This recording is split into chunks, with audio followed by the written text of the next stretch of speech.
afternoon, everybody. Welcome back to Mantova in Italy. It's round 5 of the FIM Motocross World Championship. This is the Monster Energy MXGP of Lombardia. Saturday was perfect, Sunday was wet. But the first time we came back here was 1991. The 250 Grand Prix that day was Trampus Parker, and he was victorious on a Honda.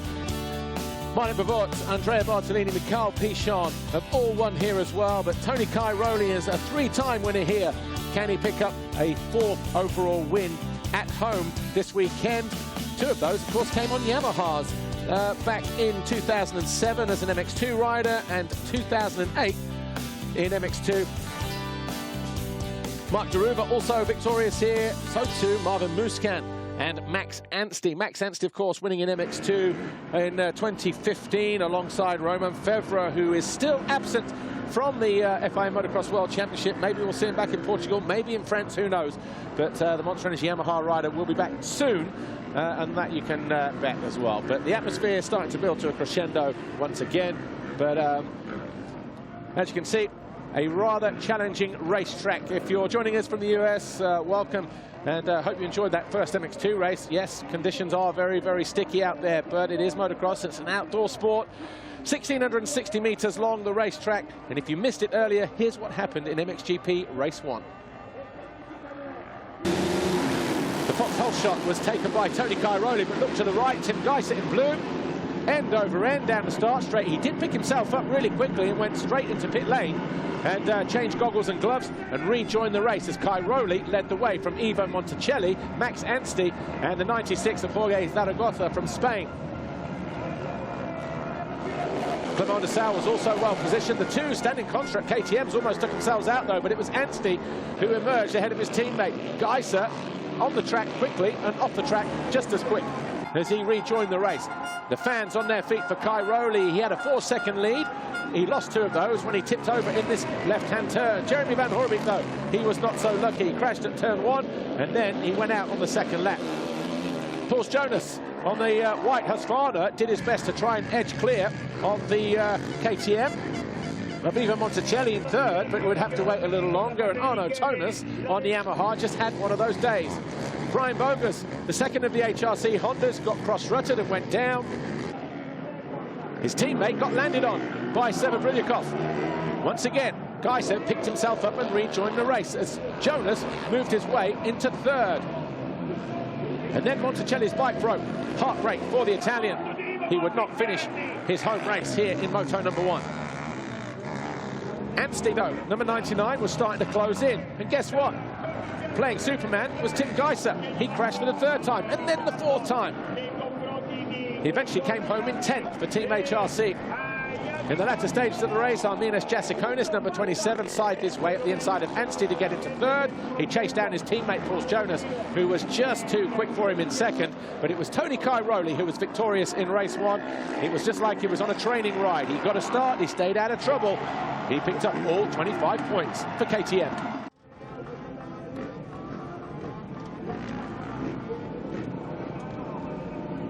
The rain continues to fall here in Mantova, Italy, and we just saw the highlights from MXGP Race 1. A few moments ago, though, Lisa Leyland was down on the grid. She caught up with the 41 of Paul Jonas and the 99 of Max Anstey. Let's hear what they have to say ahead of MXGP Race 2. So we're almost ready for the final race of the day, which will be MXGP Race 2. Now, I'd like to speak to Standing Constructs Max Anstey. Max, fantastic result for you in that first race. It's I mean, it's been a long time since we've seen you up at the sharp end. Great result, but what happened in the last few laps? Yeah, exactly. It's nice, you know. I don't know where to put my helmet. I don't know where to put the mic. No, it was a good result because I crashed last week at the Dutch Championship and I haven't ridden all week and I wasn't exactly sure how I was going to feel. I'm a bit stiff, but to be honest, the conditions are helping me today, and yeah, I'm looking forward to the next one. You know, it's definitely not easy out there. I was riding really well, was close to Tony until I went and dropped it on one of the corners. Literally just got stuck in the mud and then my hand was covered in mud. But it's the way it goes. You know, I'm enjoying it. Nice to be here and have a good second moto. Like you said, the conditions will be helping you today, but I mean, it's so unpredictable out there, isn't it? And do you think, like, coming from the UK, you're used to these wet, muddy conditions, perhaps? Yeah, it's just like Hawkstone. Hawkstone International, that's the best training for this place. That's it. Well, best of luck. Thank you, Max. Time now to speak to Rockstar Energy Husqvarna's Pauls Jonas. Pauls, let's talk about that first moto. I think you finished in third. That's your best result in the MXGP class. How was it from your seat out there? Actually, I finished second in the end because Max made a mistake, but you know, it's nice to get a first race podium in an MXGP class. Of course, you know, the conditions were heavy, so I would say luck was a little bit also on my side, but I'm feeling good this weekend. You know, after Arco, we did some improvements with the bike and worked hard to get it better and better, and now I will try to do hopefully the same result in the second moto. Few rounds in now. How's the transition been for you in the MXGP class? I mean, how's the level out there? It's not so easy. It's not so easy when you see all the guys are, you know, top 15 guys as one race in a MX2 or MX1, so it's pretty crazy. You know, the level is high, intensity is high, but I am adapting and just moving forward step by step. And you know, before the season, I wanted to be in a top shape in the middle of the season, so we are still building up. So hopefully later I can be on the podium more often. Best of luck for the second race. Thank you, Pauls. Good luck to all the guys. It's time for the last race of the day, MXGP Race 2. Well, coming into this fifth round, Cairoli led Gajser, Paul and Jasikonis and Van Horbik. But as you can see, the championship now looks like this. Cairoli on 216. 30 points clear of Tim Gajser. Paul is 29 further back. And then Jasikonis and Dessau running out the top 5. Van Horbik has now dropped to 6th with Seward, Simpson, Jonas and Lieber running out the top 10.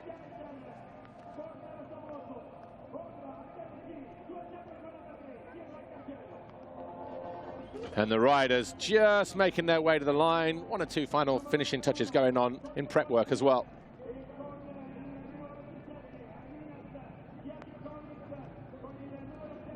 Tony Cairoli will go to the line first then after winning the qualifying race yesterday here at Mantova, round 5 of the FIA Motocross World Championship, the Monster Energy MXGP of Lombardia. Adam Wheeler, tough conditions for the MXGP riders here. Final race of the day, what's been a very, very tough day for all involved. This is the wettest and the roughest it's going to be the track the whole weekend, Paul. So for me, the big narrative here is if Tony Cairoli takes yet another whole shot, produces a similar kind of performance as he did in the first moto, then the race is almost already over. Home Grand Prix, rising to the pressure, so much experience here, so many wins already at Mantova. So, you know, just watch out for the start. Of course, you know, if he gets buried into the top 10, then we could have something very interesting on our hands. Yeah, Tony Cairoli, 3 wins already around this circuit. And he's the only repeat winner as well, actually, over the years. The first ever winner was Trampus Parker back in 1991, the American riding a Honda en route to that world title. Marnik Bavorts has won for Suzuki, Andrea Bartolini for Yamaha, Mikael Pichon as well. But it's Cairoli who has the standout performances. Tim Gajser was victorious here last time we came in 2016, though, for HRC, one of 3 victories for Honda over the years. And there have only been 15 winners now with the MX2 victory just a moment ago. Won't spoil that for those who are just joining us. But Max Anstey had a great ride in race 1, but just let it slip the final 4 laps. Yeah, just one crucial mistake there. Had an easy second place, so looking to better at the second moto. And Clement Dessau as well, Paul, not been riding long after that surgery to fix an injury after the last race, so a good top 5 from him in the first moto as well. Yeah, meniscus repair on that knee of his. Pauls Jonas, probably the standout performance, actually. He's needed that 4-week break, hasn't he? 5-week break, just to get himself a little bit closer to the guys ahead of him. Maybe the weather, maybe the track conditions, a bit of a leveler, but Jasikonis, teammate, yeah, he was also on fire. I mean, Jonas has had his pre-season within the season, hasn't he? So, like you said, he was one of the riders that benefited most from that gap. Alessandro Lupino, again, one of the local favourites here. 16th in race 1. Again, made it tough for himself yesterday with a crash early on in the qualifying race when he was in 5th or 6th place. So he's out on the far side of the gates, or unless he's got himself down the inside. But the Fly Racing 15-second walk up for the final time this weekend. Then MXGP Race 2, 30 minutes plus 2 laps. Coming up live now with me, Paul Malin and Adam Wheeler. It's the Monster Energy MXGP of Lombardia at Mantova. Who is going to grab that pole shot? Weekend drop this time around. Over on the right-hand side. And we've got Monticelli getting squeezed to the inside. Cairoli again, a man down over here. But this time Gajser stays up. And he goes in pursuit of... Bogus as well on the Honda there, Paul. Somebody down, is that Monticelli? Yep. Yeah, Monticelli goes flying. So he had a great start, but not going to be the fairy tale. And DeSalle getting squeezed there by Jonas as they come in to land over that first tabletop. But it's Cairoli who leads once again. Paulin in second place on the number 21. Third is Bogus. Fourth is Jonas. And behind him, so where's Gajser actually? Because I thought that was Gajser that came across, but it was obviously his teammate Brian Bogus who had a nightmare of a first race. He needs a good break as well, doesn't he? The 189. He needs a result big time as well. Contracts, you know, year HRC just needs to show something. There's DeSalle. Right, there's Gajser there, just behind Clement DeSalle, so he's inside the top 10. And also you've got Glenn Koldenoff, who obviously went 1-1 at the Motocross of Nations at Redbird. There he is, the 259, just behind the 41 in white. And just having a problem with the goggles there, maybe. Just slow pace as he went into that turn. But Cairoli getting the start again as riders down in that bottleneck in the background there. Gajser just going past there. Good start again from Jonas, Paul. Like we were saying before, you know, the rider, the rookie in the class this year, just making it happen on that Rockstar. And he's down. Oh. So in that right-hander, that's the bottleneck. And this is what we see here. And Simpson just takes his head off. Just takes him out big time. So Simpson and Anstey, two Brits, just launching each other into oblivion, and Anstey down on the deck, and Simpson looks like he can rejoin the race. Adam Wheeler. Yeah, good friends as well. It's a strange crash. I mean, Anstey just came across that line. I think Simpson was already committed, but then nowhere to go. This was turn 2. Monticelli, he went down and ate a little bit of Mantova mud pie. Not the way he wanted his day all weekend to end. Obviously, no points in race 1 when his bike expired. No points in race 2 then. As it stands right now, he's going to be a lap down. But Cairoli crosses the line ahead of everybody else, and he is 3 seconds clear of Gautier Paulin. Third is Bogus. Fourth, Jonas. Fifth should be Koldenoff. It is. DeSalle should be in 6th place. Then we have Gajser in 7. A better start. At least he's upright anyway. And then we've got Pacharel, Lieber, and Bernardini. What's this here? Oh, 321. Bernardini. Samuele Bernardini. Just getting out of shape, lucky not to go down. But, you know, a dramatic first lap here, Paul. But what a disaster for the standing construct KTM team. 2 of their riders down and out. Paulin just comes to a bit of a momentary halt there in that second corner. Paulin is going to be looking at back-to-back podiums here if he can stay where he is in his 3rd of the season, but obviously a long way to go. 27 plus 2. Treacherous conditions, muddy conditions, the rain continuing to fall down here. Did you get a chance to talk to any of the riders before the start of the race? No. No, but no, just make an observation that Gautier Paulin's last 2 Grand Prix wins, Paul, have been, you know, in Volkswagen, one of those also kind of like in wet, kind of boggy conditions like this. So, you know, he's certainly a capable rider in these conditions. Bogus, I can't see him lasting the pace there, Paul. We'll have to see, you know, same for Paul's Jonas as well. I can see Koldenoff just there, like taking his time and going through to pick them off. So here's Gautier Paulin, and leading up the second wave of riders. The first wave is just one rider, Tony Cairoli, 3 seconds further up the track on his Red Bull KTM. Be interesting to see the lap times next time around. Obviously, 1 lap in the bag it will be then, but you would have to say that Cairoli is the fastest man on track at this stage of the race. He's just done the fastest sector as well there, Paul, just cut across you for a moment. Yeah, and sector 1 is from the finish line to turn 5, and then sector 2 is from there until the corner just after where Anstey fell. Then 3 is up in the middle loop. Cairoli has a lead of over 3 seconds now, so he's got a little bit of breathing space. It's a question of just maintaining, you know, the steady rhythm, not making any mistakes to, you know, give Gautier Paulin some encouragement to catch him. Who else is in the mix for a podium here? DeSalle, well, they're all behind him, aren't they? Because Paulin there in 2nd position. Anstey riding back. So he had a crash last week in the Dutch Championship, and obviously he's going to leave this one as well, a little bit walking wounded. And as we said at the start of the programme, or in the MX2 broadcast, 6 races in 7 Grand Prix now, in 7 weekends. You can't afford any slip-ups or any little injuries, can you?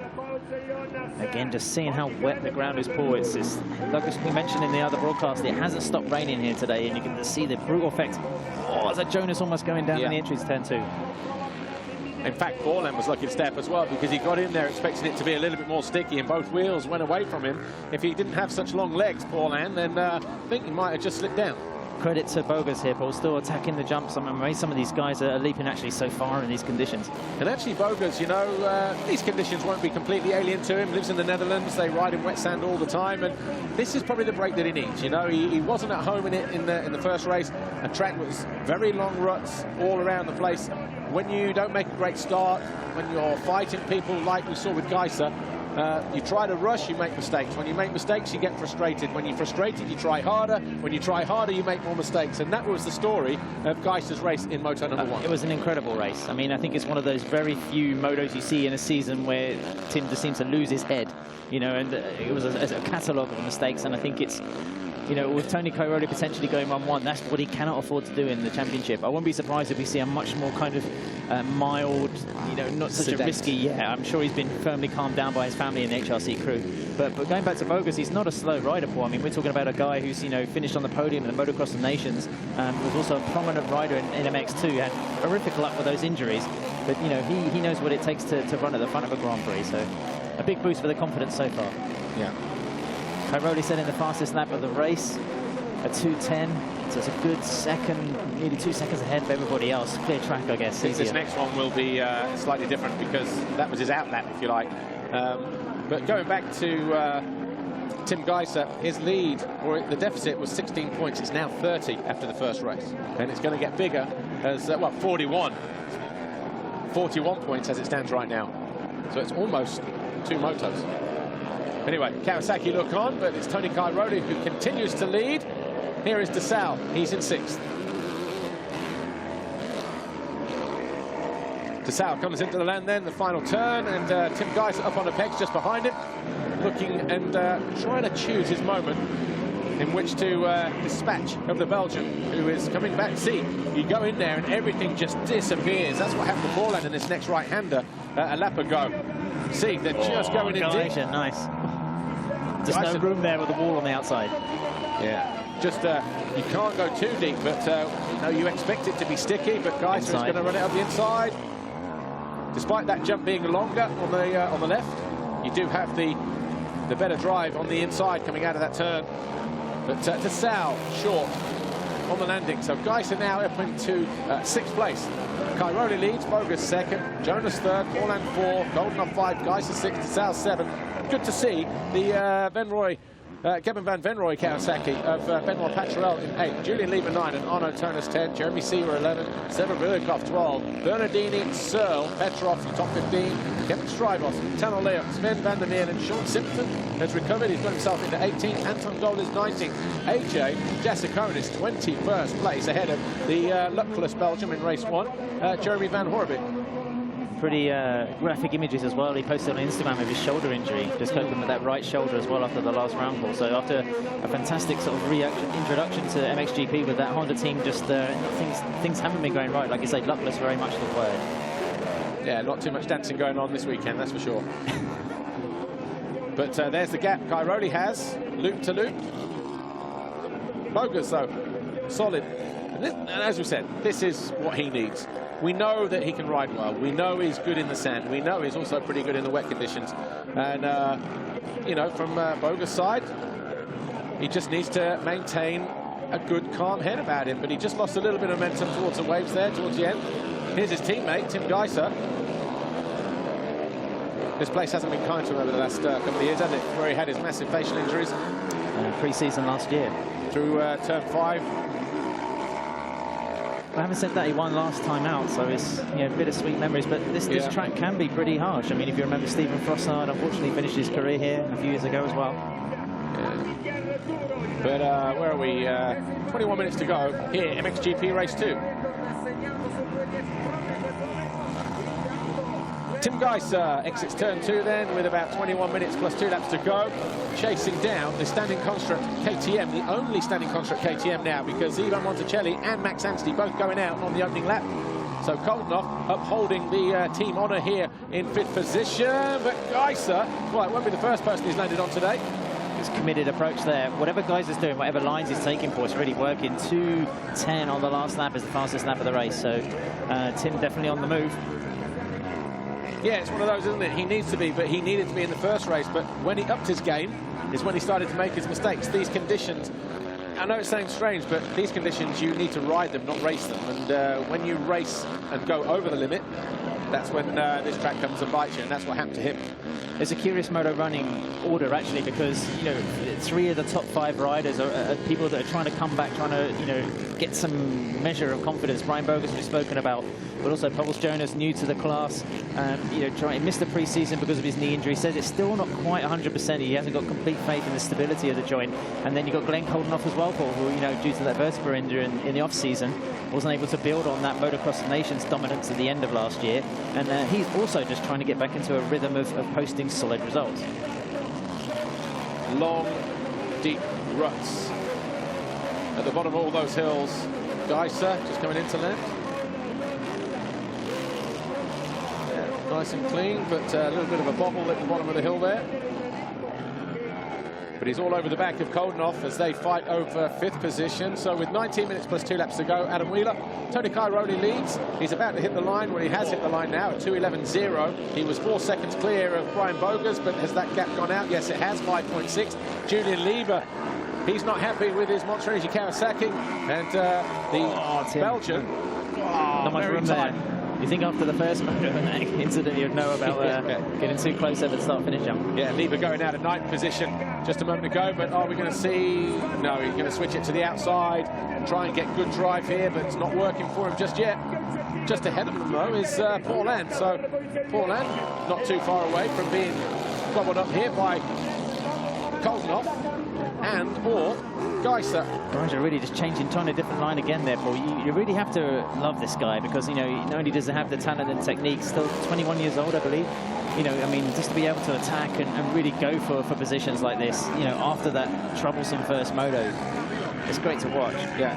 Oh, I mean, he is one of the most exciting riders out there in terms of style, flamboyancy, and, you know, when he's on, there's nobody can get near him. Like you said, Gautier Paulans is being caught quite rapidly here. Glenn Coldenoff, probably one of the better sand riders in the class, you know, amongst the whole troop of riders who are very accomplished in this kind of terrain. As it stands right now, with just under 18 minutes plus 2 laps to go, Tony Cairoli will take the overall victory with 2 wins, 2 lots of 25, 50 points. Paul Jonas will be on the podium, second overall with a 42-point haul, 22 and a 20, second and a third. Gautier Paulin on 33 with a 6 and a 4. And then DeSalle fourth on 30 as it stands right now. Coldenoff would round out the top 5. This is just 1 or 2. Yeah, look at that. How close it was. Yeah. And when you're in that situation, you get on the gas. All you need is a bit of grip on the rear wheel when you're Gajser, and you slam straight into the side of Coldenoff. Well, we saw it with Anstey and Simpson on the first lap. Yeah. So, Paulin, Coldenoff and Gajser, bottom of the hill, 4th, 5th and 6th. Working their way towards us. Here's Tony Cairoli. 2 fantastic starts. Cleanest rider on the track by far. It says everything you need to know about what he did off the start line. 7 foxhole shots for the year for the 222. Making up for what happened in Trentino, where Gajser kind of handed it to him, outrode him, outsmarted him, and outsmoothed him, basically, because it was Cairoli who was erratic in Trentino. And there were 2 corners on the racetrack, weren't there? Just after the finish, the right-hander, the next left, and the left where it all came down for him in the final race. Still the best race of the year so far, for the 5 rounds we've had. I mean, if you've got the MXGP TV package and you've got a chance to go and check it out, or even look at the highlights on YouTube, then do it, because it's well worth a few minutes just to remember how close it was there. Well, today's a different story, but you've still got to get up, you've still got to get out of bed, haven't you? Go to work, and, you know, Tony Cairoli's definitely gone to work today. Here's Jonas closing in on Bogus. What are their, yeah, well, actually, they're still about a second apart, so maybe not so. But here's the thing, you get too close to the guy ahead of you, you're always constantly pulling roll-offs or tear-offs, and you don't want to run out with 15, 16 minutes plus to go. So maybe Jonas is just hanging back there. Somebody else coming in from the moon. Tony Cairoli landing on the brakes. That's where you see the braking bumps on the downsides of the jump. Oh, he stalled it. Oh, he stalls it. Electric starts. Anybody? We're not going back there, are we? The Paul Manning campaign for already 3 or 4 years. I'm glad to see people listen to you, though. It's just, you know, maybe we should campaign for something else now. Electric bike. And, you know, for people who didn't see the MX2 broadcast, the goggle lane, actually, you know, the new addition to the circuit, the circus, I should say, this year, Wait, you know, getting full use. And there is Jonas. Jonas runs it down the inside of Bogus. Bogus responds immediately. Factory Honda versus Factory Husky. Honda winning that time. But it's been coming, hasn't it? So I think Jonas just has to bide his time, maybe look for the next lap. Yeah, Jonas needs to be careful now that he doesn't get caught, you know, watching the wheel of Brian Bogus now, because if he's not careful, even though there is sort of 6-7 seconds between him and Paulin, if Bogus starts to fade and then you start getting in amongst the back markers. And how did Jonas save that? We saw Vial go A over T there on qualifying when he hit a rut yesterday, and launched himself out the front door when he hit the eject button. But Jonas, watch this. He was 90 degrees. If that was yesterday, he would have been off. But it's the softness of the dirt there that saved him. It would have been much faster as well. It would have been, you're right. Looked like it was the 34 of Misha Boy de Wall there, just parked up in turn 1 on that Cotton Metals Yamaha. Where's his teammate? Sven van der Meulen. He's in 19th, actually. This yellow's been waving in the background there, Paul, just seeing if there's any kind of significant change. Right, Cairoli leads, though. 14 minutes plus 2 laps to go. Bogus second, Jonas, Paulin, and Coldenhoff for your top 5 as we make our way to the halfway mark.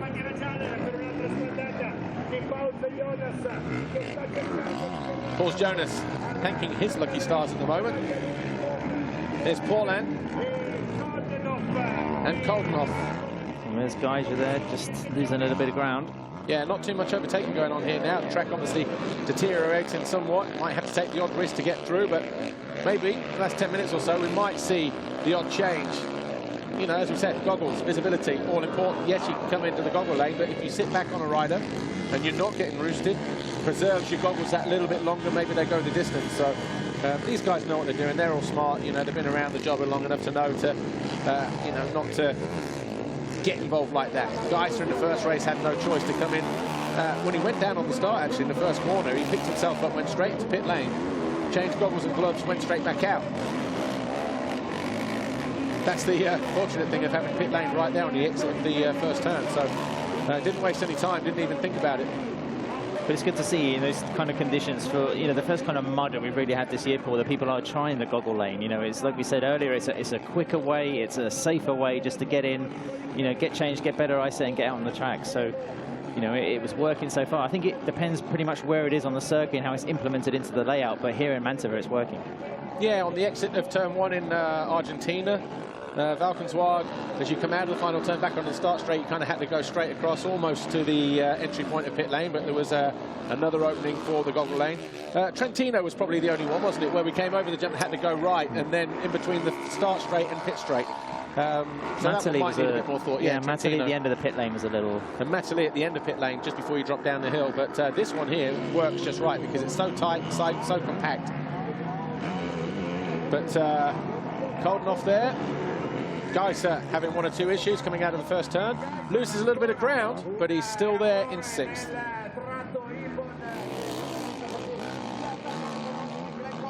Just under 12 minutes plus 2 laps to go.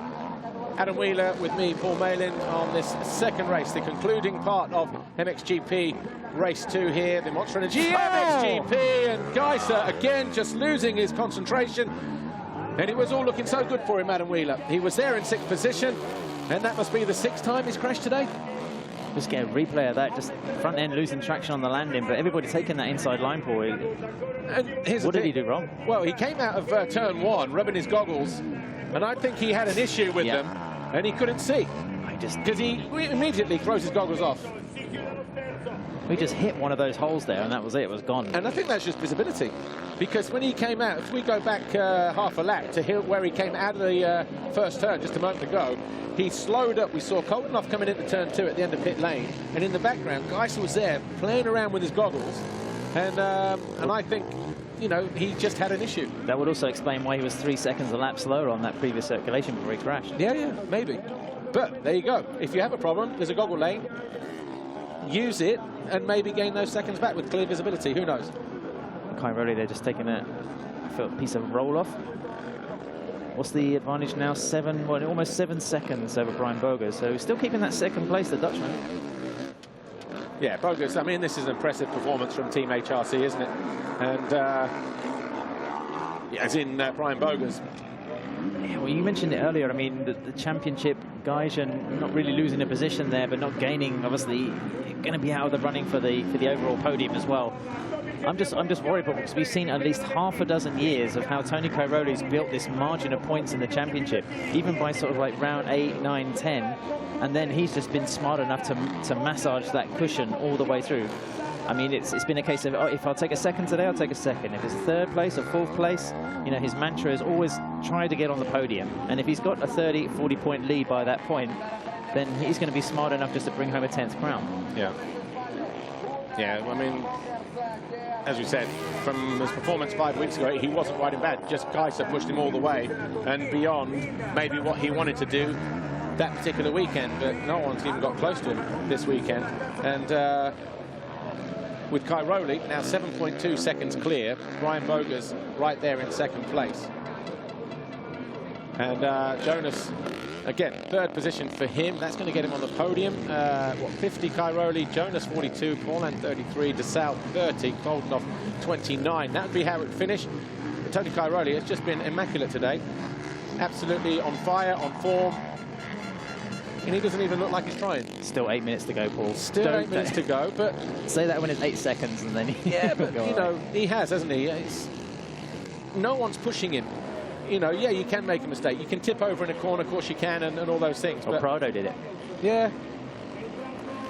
But, you know, Red Bull KTM again, I mean, we thought last year wouldn't be repeatable. You know, it wouldn't be doable again to have that kind of level domination. But so far, Cairoli and Prado just very much taken up the mantle. These two guys who train together, you know, bounce off each other. Cairoli, I think, using the youth and the enthusiasm of Prado. Prado tapping fully into the skill and the experience and, you know, the high level of his mentor. And these guys, you know, working together in Rome every week, it just come into the weekend and smashing it. But, you know, we need people like this, 21 Gautier Paulin. We need, like, Clement DeSalle, you know, he needs to improve his fitness. He got a DNF in the last round. It's going to hurt his championship picture. Oh. It's popping up on the rear there. You know, we need these guys to really step up and show that there can be some sort of challenge. And Jeffrey Hurlings, when he comes back, you know, he's going to be going for race victories, you know, even maybe 2 to 3 Grand Prix time, but he's not going to be damaging any kind of potential championship picture for Red Bull KTM and Cairoli. Yeah, I know with Paulin, I know that with Trentino and Tony and Tim just being so much further ahead. Some people, it's very easy to say, well, Paulin just rode for the podium, just rode safe, you know, but he was actually quite annoyed at the distance that they beat him by, you know. So what do? You go out, you work harder and you train harder, but here it's a lottery. You've got the opportunity to gain points, make points, get on the podium and improve your chances. I mean, he'll be third overall in the championship. What is he? He was 33 behind Gajser. Well, he's not going to be 33 behind him now, is he? What, 26? So he would have gained points on Tim Gajser in that battle for second at the moment. But Tony Cairoli is going to be 41 clear. He's something Gajser. He's something of an enigma, isn't he, Gautier Paulin? I mean, he's won the Motocross of the Nations every year since 2014. Oh! You know, he has the technique, has that talent, but he's bounced around factory Kawasaki, Honda, Husqvarna, and Yamaha teams. And, you know, just trying to find, I guess, that sort of support kind of network to be able to become a championship challenger on a consistent basis, no matter the track. Yeah, he's just maintaining the gap here back to Glenn Koldenhoff on the standing construct KTM. 2 or 3 seconds, something like that. But fantastic ride for Koldenhoff, of course, having a difficult pre-season. But Tony Cairoli 9 seconds clear or thereabouts of Brian Bogus for Team HRC. The lead Honda rider in this second MXGP race here at Mantova, round 5, the second race of the day. Paul Jonas, former world champion, of course, from 2016. And obviously had a tough year against his teammate last year, but rookie in the MXGP class this year, and this is by far his best overall performance of the year.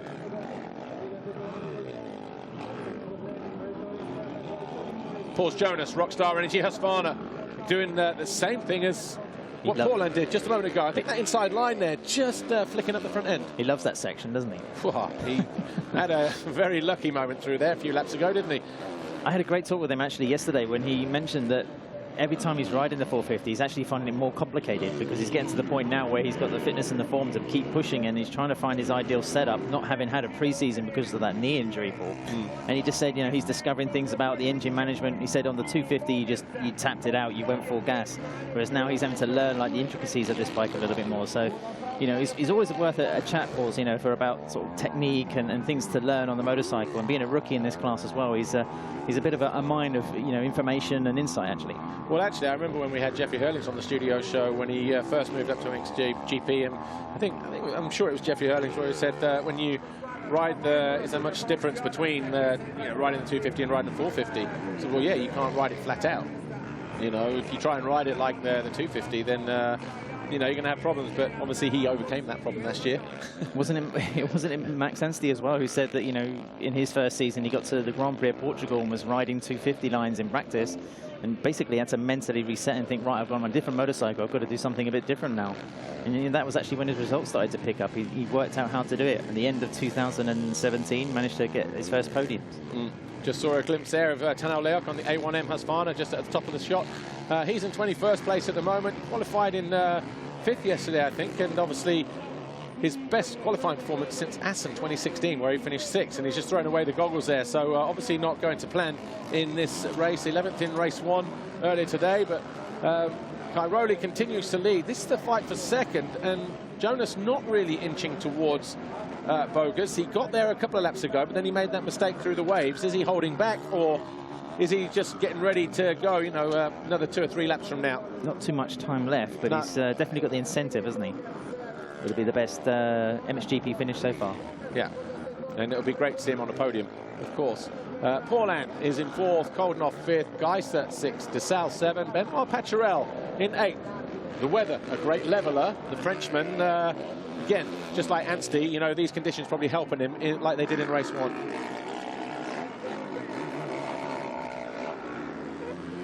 Just over 3 minutes to go then. Of course, Jonas hanging on in 3rd position. He's got quite a bit of time between himself and Gauthier Paulin, who comes over the line now about 7 seconds further back.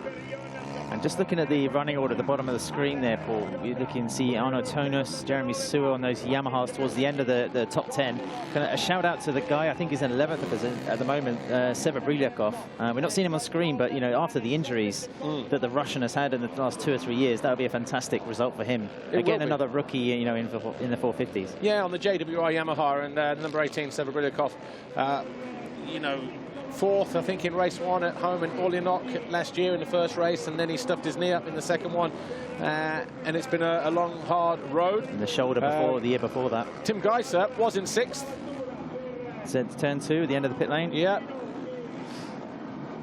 A bobble, but just maintains his position, so even when he's just trying to, you know, just bring it home, just having 1 or 2 little issues. Just one of those. Sometimes it's great, sometimes not so, and he's just going to have to, you know, just take this one on the chin and go, it's okay. It's great zebra gear from Fox, I have to say, but maybe maybe wearing something else in the next Grand Prix.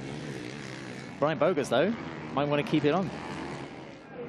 Last phases of the moto for Tony Cairoli. Well, he's keeping it on. He's never been off this weekend, has he? Yeah, almost 12 seconds ahead of Brian Bogus there. So Cairoli leads then. Almost 12 seconds clear of Brian Bogus, who's pretty much started there. He might just finish there. Depends on Jonas if he decides to have one last push in the final stage of the race. It's going to be 3 laps to go because lap time's just over 2 minutes, 2 minutes 13 last time around for Cairoli. We've got less than that on the clock. So 3 to go for Cairoli. Paulin is 4th, Glenn Koldenhoff 5th, Gajser is 6th, DeSalle 7th, Benoit Paturel 8th, Tonas and Sewer ran out the top 10. Brilyakov will be looking forward to going to his home Grand Prix in about a month's time, won't he? Because we've got Portugal in Agada next weekend, France, Saint-Jean-d'Angely, a week off, and then we go to Orléans. Another 3 in a row, yeah. Another 3 in a row, followed by Latvia and Germany, Kegums and Teushenthal. Busy period for MXGP after a 5-week holiday. But Jonas in 3rd. But has he passed Bogus yet? I don't think he's passed him, but he may have just made a slight mistake. Favourite part of the racetrack. Yeah. Just up on the pegs. Backhand just went in and caught him off guard.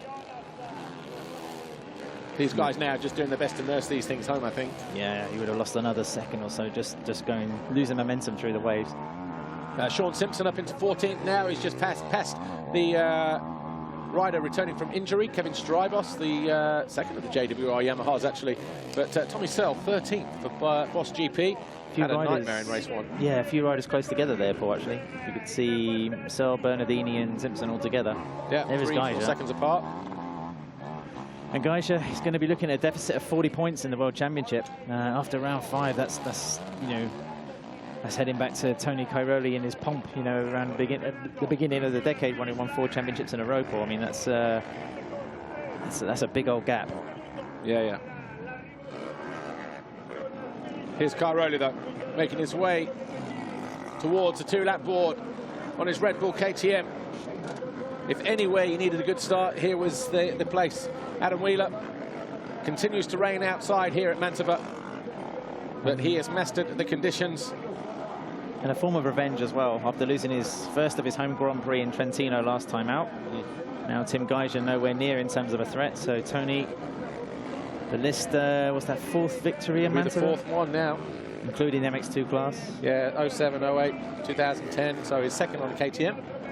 First one was on a 350. That's how long ago that was.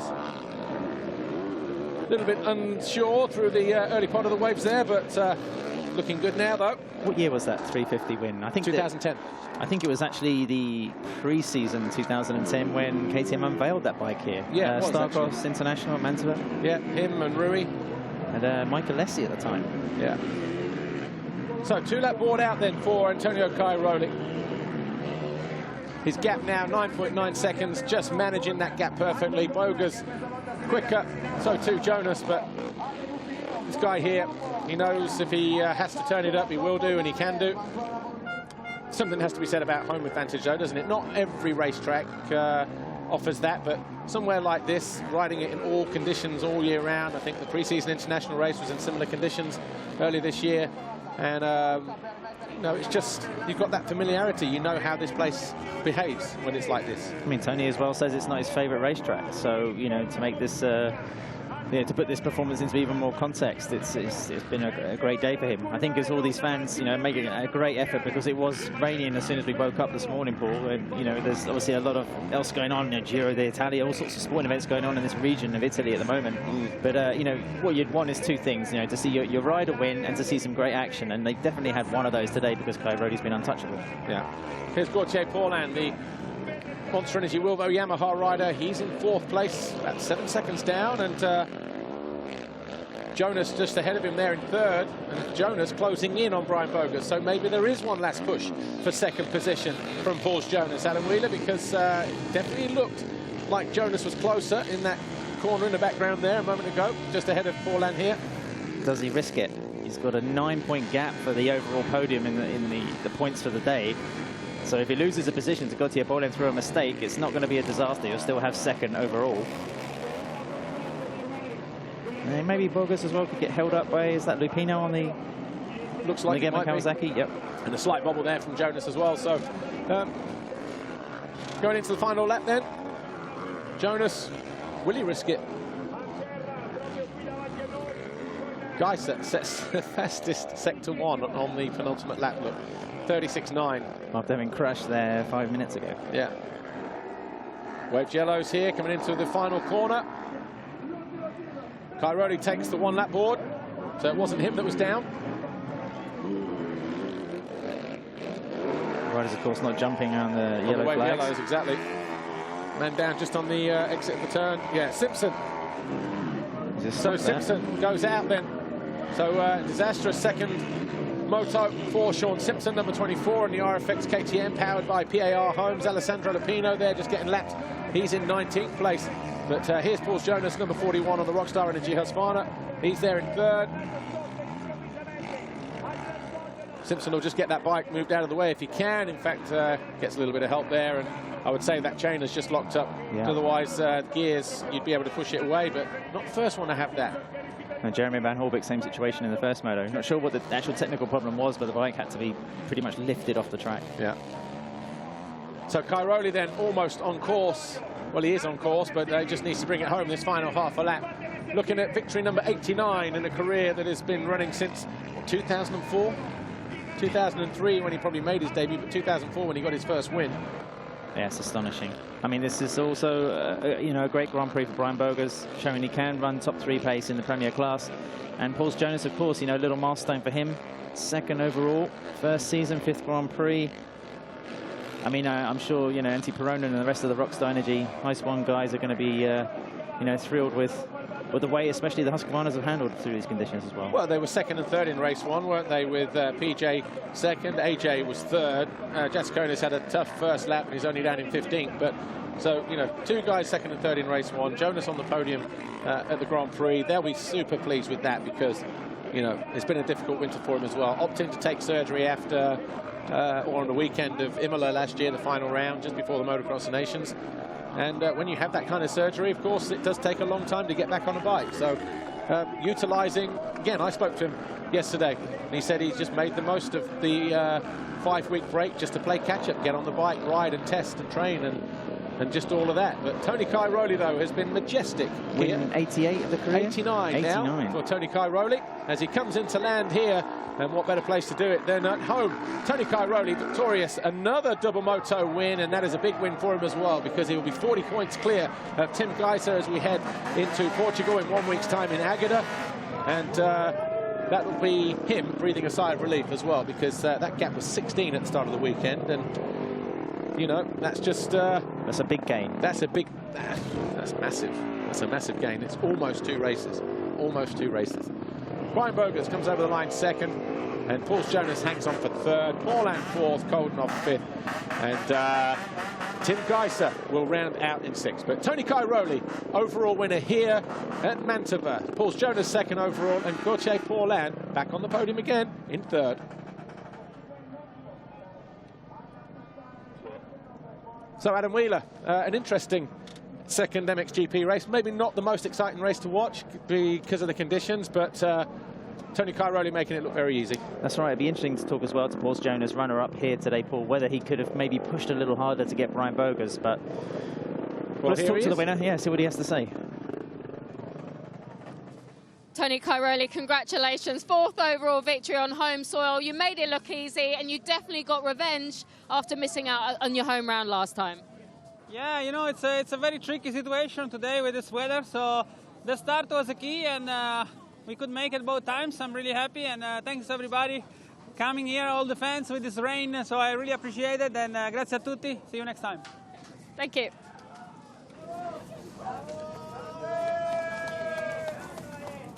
Tony Cairoli victorious here then, his 89th Grand Prix victory. He wins for the 4th time here at Mantova in Italy. We'll see the top guys on the podium in just a few moments' time. Anything you want to add to that, Adam? On the way to, you know, so much racing, so many hours, so many laps left to go this season, Paul, but a 10th world title, it would be, I don't know, would you carry on? I mean, if you're a 10 times world champion, you equal Stefan Everts' record, would you want to... I mean, he races because he loves it. He doesn't need any kind of, you know, he's never been a big guy for statistics or record books or anything like that, but he's so close now. You know, 11 Grand Prix wins away from Stefan's other record and 10 World Championships. I think that would be the deciding factor. Yes, you could potentially win your 10th title this year, but how many Grand Prix do you win this year to ascertain that? And is it within touching distance next year? If that's the case, if he doesn't do it this year, you know what I mean? Just the Grand Prix numbers, I mean. But anyway, overall, just saw it there a moment ago. Cairoli, Jonas, and Paulin. DeSalle 4th, Coldenhoff 5th. And Gajser 6th, Seaworth 7th, Jaskonis 8th, 9th for Brian Bogus, and 10th for Benoit Paturel. And Tony Cairoli is going to move 40 points clear of Tim Gajser after his performance here this weekend.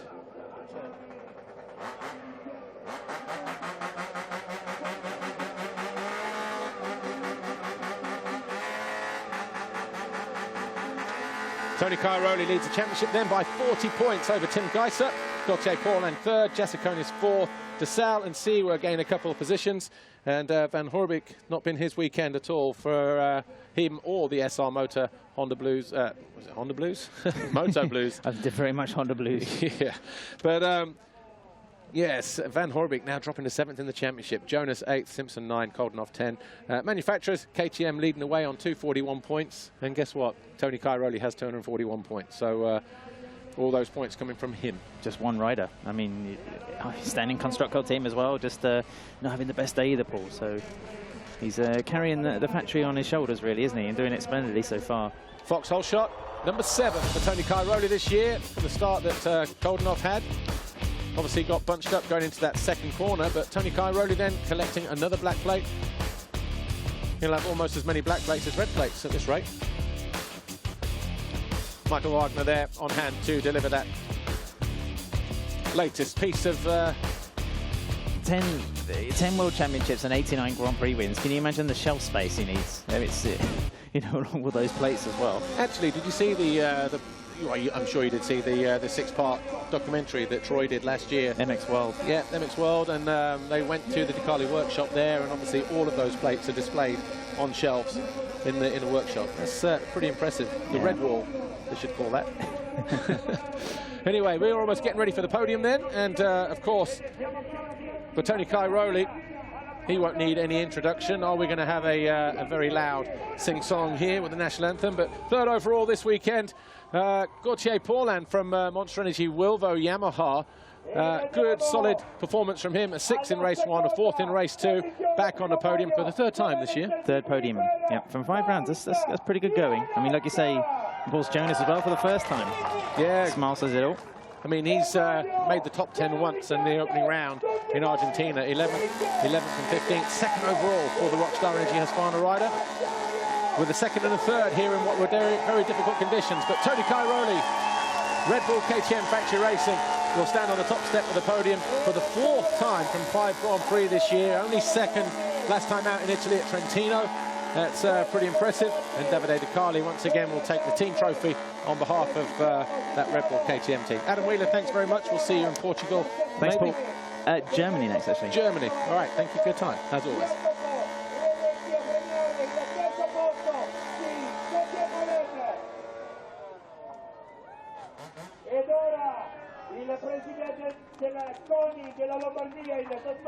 Trophies being handed out then. Gauthier Paulin picking up his 3rd piece of silverware for Monster Energy Wilvo Yamaha in 2019.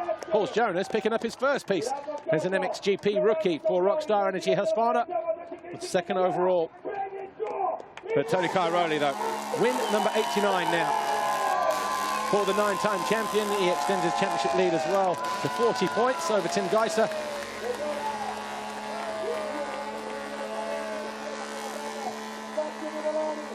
And at the moment, just getting better and better, like a fine wine.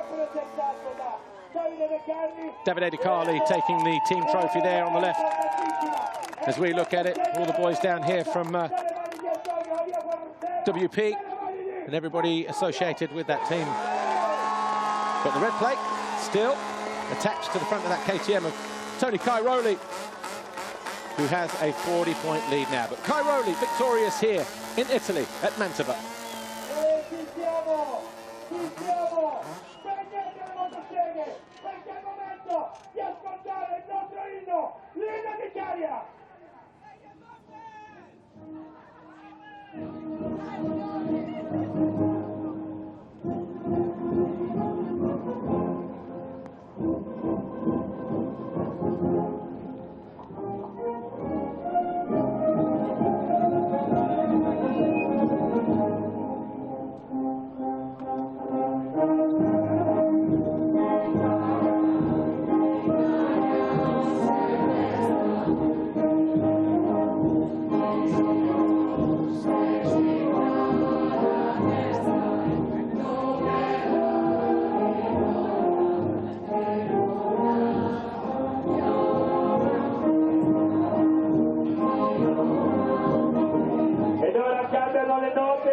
National anthem for KTM. Winning manufacturers this weekend here in Italy is next.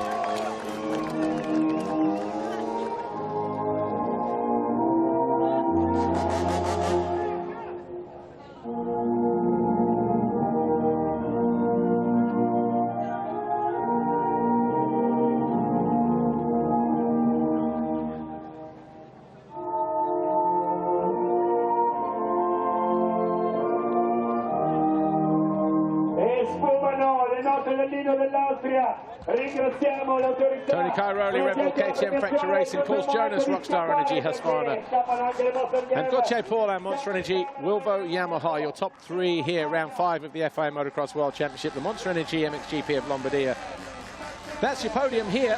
We'll talk to the top 3 in a moment, but for now, enjoy some of the best moments from that second race from MXGP.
Antonio Cairoli, congratulations. 2 fantastic starts. You maintained your rhythm, you didn't make any mistakes, but most importantly, you're 40 points clear of Tim at the top of the standings right now.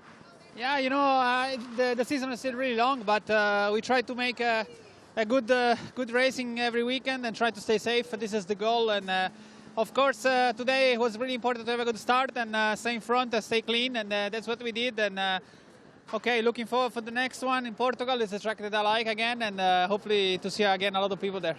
Congratulations, thank you. Second overall today we have Paul's Jonas. Paul's, what result? A second and a third for you. Your first podium in the MXGP class in your rookie year. You clearly made the most of the break with your training.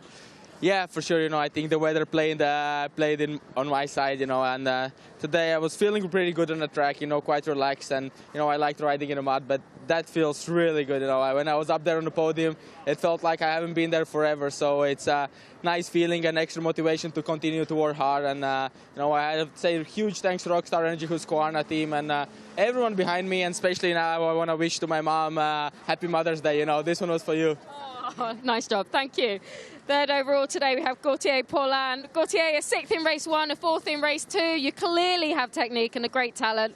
Third podium in 5 rounds. You must be pretty pleased with that. Yeah, I'm pleased. You know, it has been great considering that on a track like this, you know, you can or win big points or lose pretty much big. So it has been really tough, you know. First moto, I didn't roll like I wanted, and I was pretty tight on the bike, and I was just behind Tim when he crashed at the start. So this cost me a lot of points, and I make my way back to 6th. And then second moto, I had a good start. You know, I felt Antonio had a good rhythm in the first lap. Then I felt I find the good rhythm and lost the rear, washed the rear, and had a crash. So came back, and then we had a little issue on the engine, and which I couldn't push in the end. So it's why the guys were coming back. But I think I could have done a little better. But still, you know, big points. It has been a great time here in Italy. Thanks to the fine for staying here, you know, until the rain, under the rain. Thank you. Third overall for Gautier Paulin, then a 6th and a 4th. And he told us exactly the reasons why. But the Monster Energy Wilvo Yamaha rider then on the podium for the 3rd time this season. Great Britain, Matterley Basin and Trentino, so back-to-back 3rd place finishes now for Gautier Paulin, both of them coming in Italy. But fantastic ride for Paul's Jonas. Not been on the podium since Turkey last year in MX2. That was 2nd overall as well, but he's had a tough winter.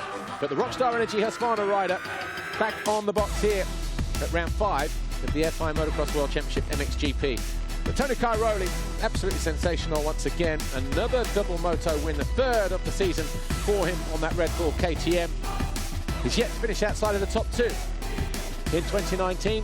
We go to Portugal, the circuit of Agada in a week's time. Of course, what will MXGP unfurl there? Well, thanks for watching. My name's Paul Malin. Thanks to Adam Wheeler as well in the second races of MX2 and MXGP. Tony Cairoli will leave here victorious. He'll extend his championship lead to 40 over his nearest rival, Tim Gajser. But we will do it all again in 1 week's time at the MXGP of Portugal in Agada. Thanks for watching. We'll see you then. Bye for now.